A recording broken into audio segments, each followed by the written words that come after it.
নমো নমঃ সুপ্ৰভাতম শ্ৰীমদ ভগবত গীতামৃত আজি শ্ৰীমদ ভগবত গীতাৰ জ্ঞান বিজ্ঞান যোগ নামৰ সপ্তম অধ্যায়ৰ 63 সংখ্যক শ্লোক।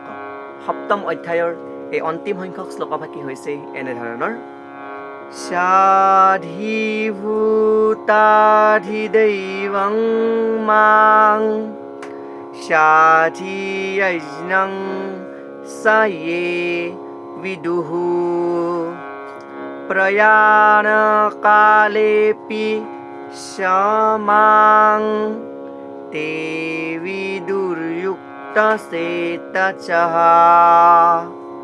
এই বিশিষ্ট শ্লোকভাগীৰ বক্তা হৈছে শ্ৰীমদ ভগৱত শ্ৰীকৃষ্ণ।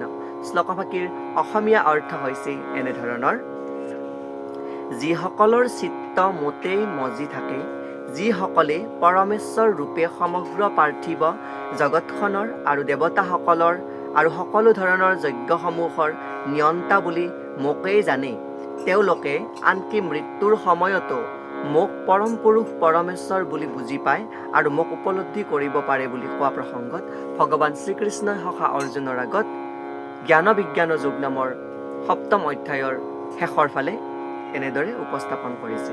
আৰু শ্লোকভাগীৰ প্ৰসংগাৰ্থত ভাষ্যকাৰে উল্লেখ কৰিছে যে সমস্ত জগতৰ নিয়ন্তা, জগতখনৰ অধিষ্ঠাতা দেৱতাসকলৰো নিয়ন্তা হৈছে পৰম পুৰুষ পৰমেশ্বৰ।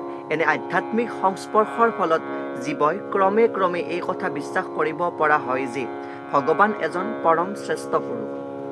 আৰু এনেধৰণৰ কৃষ্ণ ভাৱনা সম্পন্ন হ'ব পৰা মানুহ এজনে আনকি মৃত্যুৰ সময়তো কৃষ্ণক পাহৰি নাযায়। স্বাভাৱিকতে তেনে এজন মানুহে গোলক বৃন্দাবন নামৰ কৃষ্ণই বাস কৰা গ্ৰহটোলৈ গতি কৰে বুলি কৈছে, অৰ্থাৎ বৈকুণ্ঠ ধামত বাস কৰে বুলি কৈছে। আৰু এই সপ্তম অধ্যায়টোত বহুতো বিষয়ৰ আলোচনা কৰা হৈছিলে। সেই বিষয়বিলাকৰ ভিতৰত আৰ্ত, জিজ্ঞাসু, অত্যাৰ্থী, ব্ৰহ্মজ্ঞান, পৰমাত্মাৰ জ্ঞান, জন্ম মৃত্যু আৰু ৰোগৰ পৰা নিষ্কৃতি আৰু পৰমেশ্বৰৰ পূজা। আৰু এই প্ৰসংগতে এই শ্লোকভাগীৰ লগতে এই বিশিষ্ট অধ্যায়টো আমাৰ কাৰণে অতি প্ৰাসংগিক। সকলো শাস্ত্ৰৰে এইটোৱেই সিদ্ধান্ত যে এই দৃঢ় বিশ্বাস সাৰমৰ্মই হ'ল ভগৱত গীতাৰ সপ্তম অধ্যায়ৰ সাৰমৰ্ম।